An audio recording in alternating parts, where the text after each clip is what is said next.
Hola, amantes de los cuentos prohibidos. Mi nombre es Carmen Luz Gorriti. Escribo cuento y poesía. Esta vez te traigo el cuento La crucifixión. Debí obedecer a la sibila cuando me dijo que tomara a mi hijo y desapareciéramos dejándolo todo. Cuando Jimmy aún no cumplía los 7 años, tuvo pesadillas y se orinaba en la cama. Lo llevé al médico, luego al psicólogo. Ausencia del padre, dijeron. Yo traté de hacer todo como me aconsejaban. James Dark es el abuelo de mi hijo, un hombre de gran autoridad y prestigio en el gobierno. Él me recomendó que le pusiera niñera y sugirió a Connie, una mujer instruida. Puse mis esperanzas en ella. Mi jornada es larga, le dije. Cuando el niño sale del colegio, quiero que lo recojas y le ayudes con las tareas hasta que yo llegue. Eran tiempos de guerra, marchas callejeras, explosiones y corte de luz en grandes zonas de la ciudad. No podía encomendar a mi hijo a un transporte cualquiera. Necesitaba que alguien lo trajera a casa desde el colegio, que lo acompañara hasta mi llegada y, si fuera posible, le conversara amigablemente. Yo regresaba tarde a casa y tenía poca oportunidad de hablar con él antes de que vaya a dormir. Eso me llenaba de preocupación y de culpa. Después que murió Leo, todo fue confuso. Quedé muy afectada. No fue una muerte violenta, como era frecuente en esos días. Tampoco enfermedad, simplemente desapareció. Y luego nos dijeron que su camioneta había caído en un abismo del que era imposible rescatarlo. Durante las primeras semanas me ayudaron los vecinos de la casa, un general retirado y su esposa, ancianos, amables y silenciosos. Fue la temporada en que mi hijo dejó de ser un niño feliz. Semanas después llamé a Connie, quien logró rápida autoridad con Jimmy y además parecía llevarse tan bien con los vecinos que pensé que se conocían desde antes. En los meses siguientes, la enuresis y las pesadillas se hicieron más frecuentes. Empecé a acostumbrarme a las rarezas de Jimmy, pero quise encontrar una cuidadora diferente. Me parecía que el salario de Connie era muy alto y que tal vez no me informaba todo lo necesario sobre mi niño. Ahora que recuerdo, no me gustaba su voz, su origen extranjero, ni su manera vulgar de referirse a los objetos, los animales, las personas.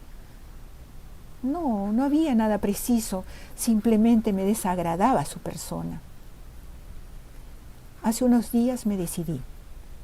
En señal de respeto avisé a mi suegro que despediría a su recomendada y le di el aviso a ella. Nos tomaríamos un tiempo para que encuentre otro trabajo y yo encuentre un reemplazo. No le gustó mi decisión, pero aceptó.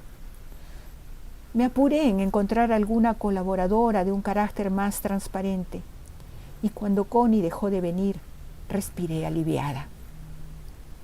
2 días después sucedió lo del gato.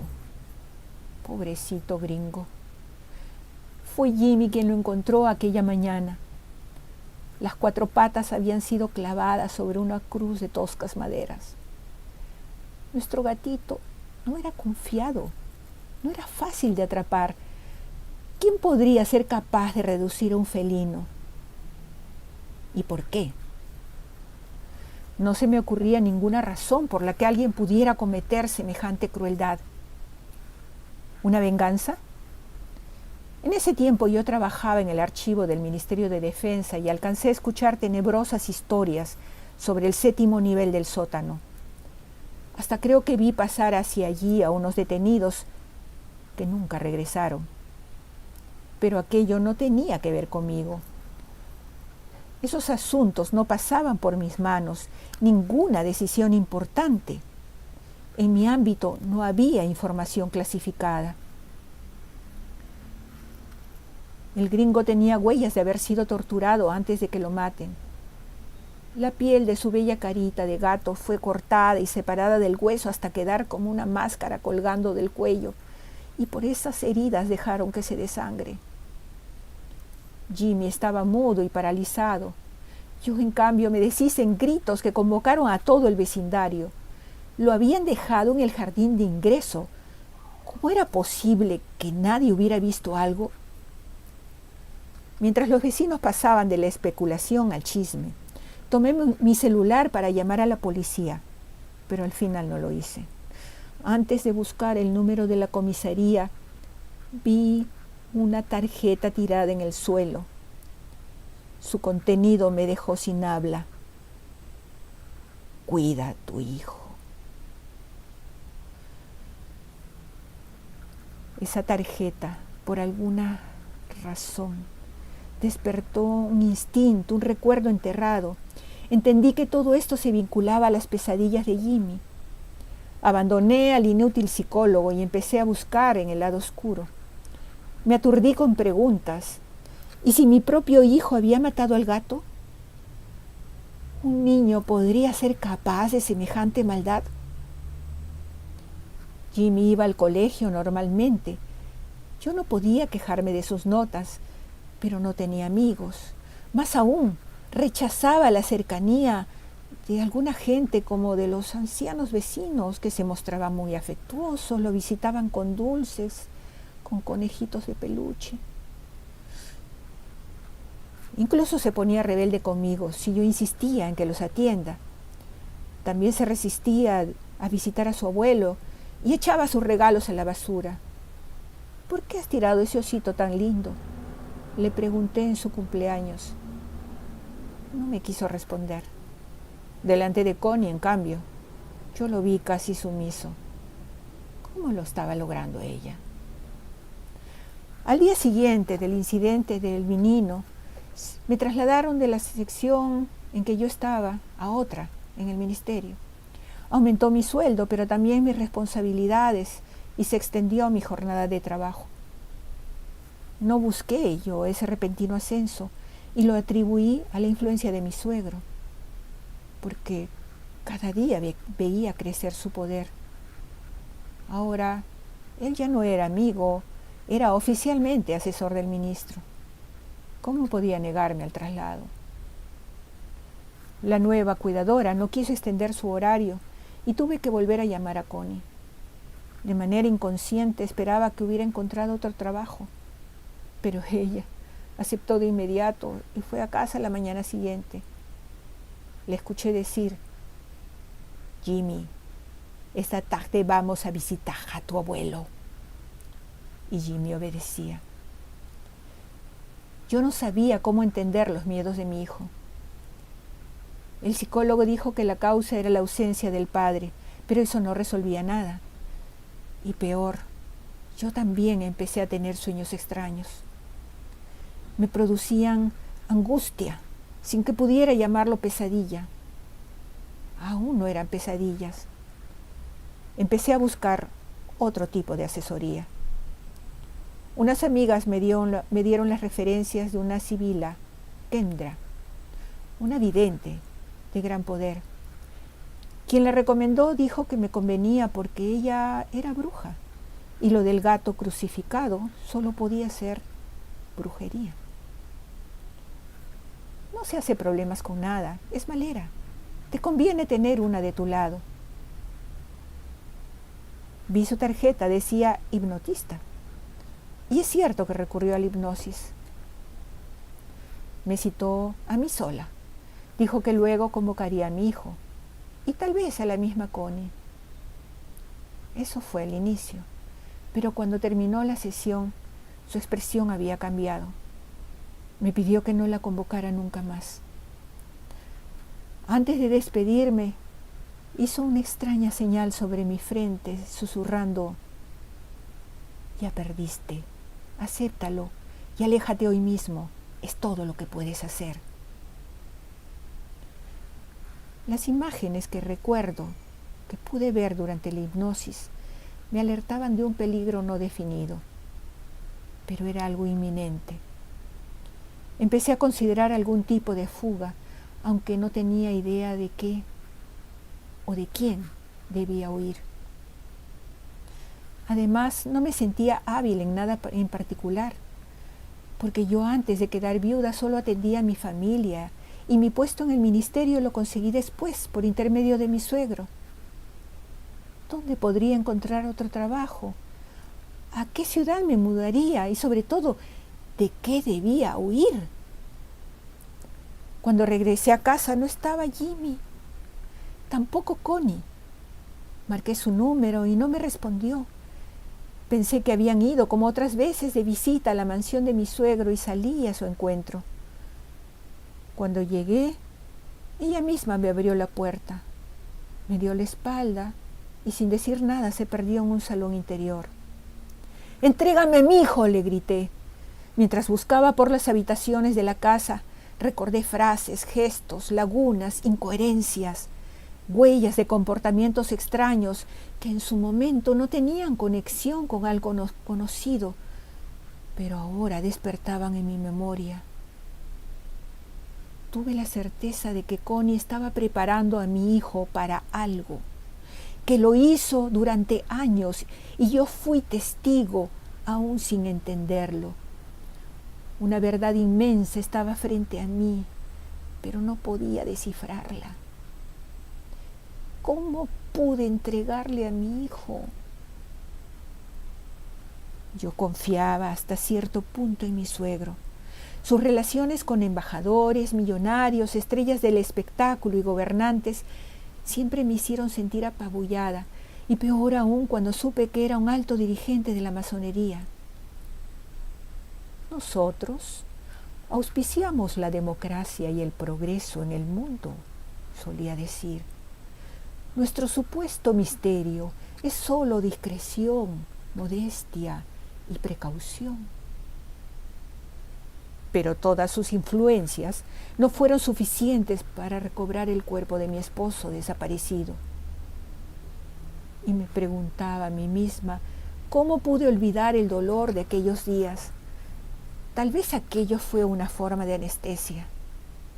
Mi esposo desaparecido, ni vivo ni muerto, ningún lugar a donde ir y depositarle flores, ningún adiós que diera por cerrado aquel ciclo de nuestra vida, nuestro amor, la confianza. Leo no se parecía en nada a su padre, y recuerdo que mientras vivió conmigo trató de guardar la mayor distancia con él. Un día llegué a casa con mi bebé en brazos, y al momento de entrar escuché algo terrible. Leo decía en voz alta: «Lo peor para ti, padre, es que ni una sola molécula de tu maldad sobrevive en tu hijo. Cuando mueras, morirá todo lo que tú eres». El suegro se cruzó conmigo mientras salía y su rostro estaba completamente rojo, desfigurado en un rictus de odio. Leo no quiso hablar y no pude enterarme de nada más. Pero ahora, recién ahora lo comprendí. Aquel había sido el primer eslabón en la cadena. Tal vez su padre tuvo algo que ver con la desaparición de Leo. Y ahora estaba yo en su casa, recorriendo habitaciones que nunca antes había pisado, exigiendo a su recomendada Connie que me devolviera a mi hijo. Percibí que alguien se acercaba a mis espaldas, pero al momento de dar la vuelta un trapo con cloroformo atrapó mi cara. Desperté desorientada en este lugar, tal vez un sótano. Veo una escalera y la puerta allá arriba. Cuando depositan los alimentos encienden alguna luz. El resto del tiempo todo está oscuro. No sé cuántos días han transcurrido.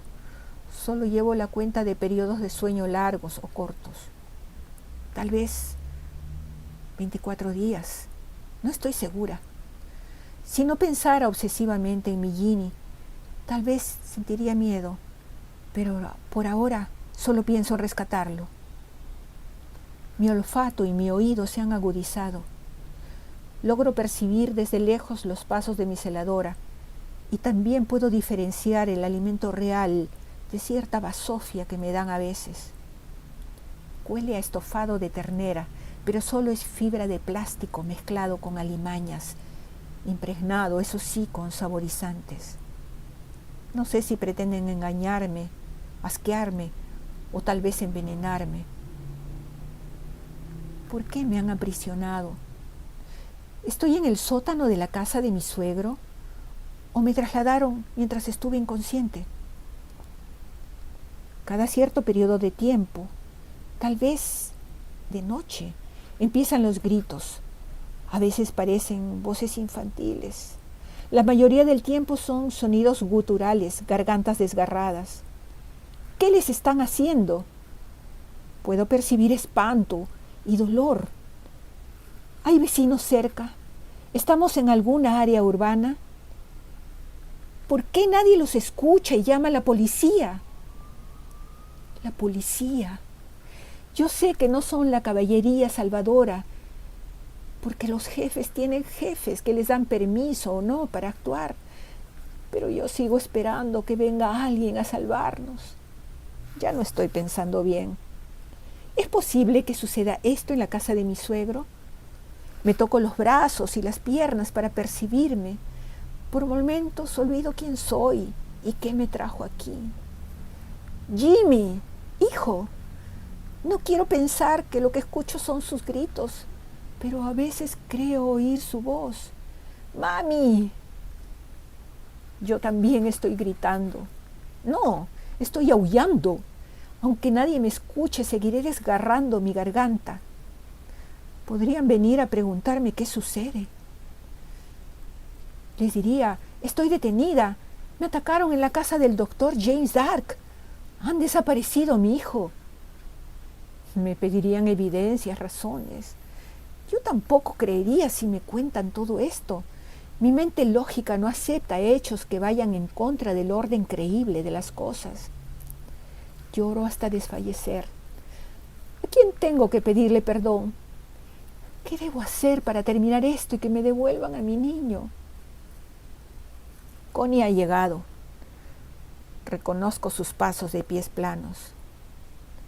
Se ríe con voz gruesa. Patrona, qué cambiada te veo. Se burla. Enciende una luz intensa que me ciega. En sus manos hay una bandeja. Tal vez son los alimentos o quizá aquel lodo extraño que me quieren hacer comer cuando desfallezco.